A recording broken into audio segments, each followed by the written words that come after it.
Tidak semua desa di Indonesia tercatat di peta, beberapa sengaja dihapus. Pada tahun 2016, seorang mahasiswa antropologi bernama Raka melakukan penelitian lapangan di daerah Kalimantan bagian dalam. Tujuannya sederhana, mencari budaya lokal yang hampir punah. Namun yang ia temukan bukan budaya, melainkan sebuah desa. Desa itu tidak memiliki nama di papan kayu, nggak ada sinyal. Dan yang paling aneh, tidak ada anak-anak. Saat Raka pertama kali masuk, suasana terasa berat. Udara panas tapi tubuhnya dingin. Rumah-rumah kayu berdiri rapi, namun semuanya tampak kosong. Tidak ada suara ayam, tidak ada anjing, tidak ada tawa. Seorang lelaki tua berdiri di tengah jalan. Matanya hitam tanpa ekspresi. Ia hanya berkata satu kalimat, "Kalau matahari terbenam, jangan lihat ke belakang." Raka mengira itu hanya kepercayaan lokal. Ia menginap di rumah kepala desa. Anehnya jam dinding di rumah itu tidak bergerak. Jarumnya berhenti tepat di pukul 18.10. Saat Raka bertanya, kepala desa menjawab pelan, "Itu jam terakhir mereka." Malam tiba, tidak ada listrik, hanya lampu minyak.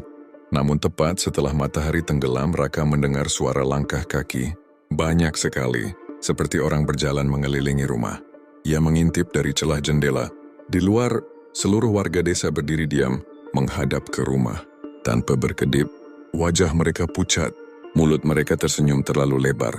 Tiba-tiba, semua kepala mereka menoleh ke arah Raka. Bersamaan, lampu mati. Dalam kegelapan Raka mendengar bisikan, "Kamu melihat kami, sekarang kamu milik kami." Raka pingsan. Ia terbangun saat pagi.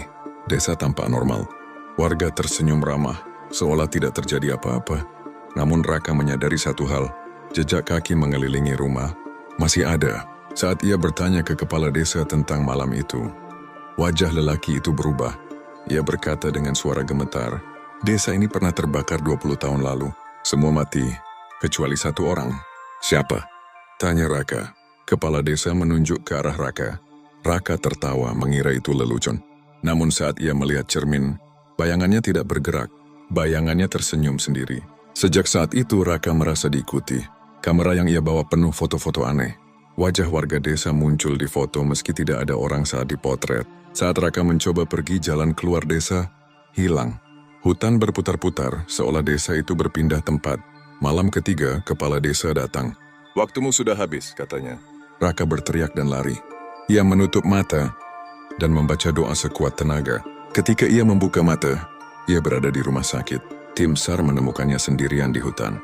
Tidak ada desa, tidak ada rumah, tidak ada jejak manusia.